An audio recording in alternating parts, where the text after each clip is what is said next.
We will set up our project to use Entity Framework Core with SQLite for the database implementation. First, install the packages. Next, update the program file with the connection string and add SQLite to the Web Application Builder services. Let's start with a fresh rebuild of our solution.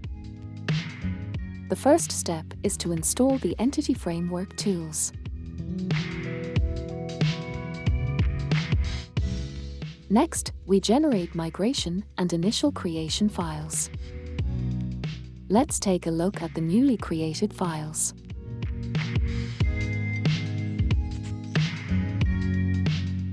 Apply migrations.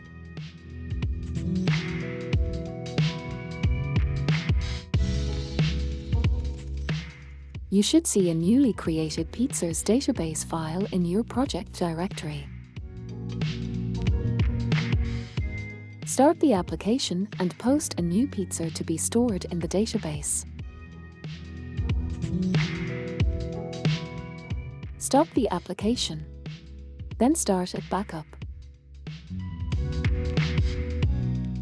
Get all pizzas and verify the database successfully stored and retrieved our pizza.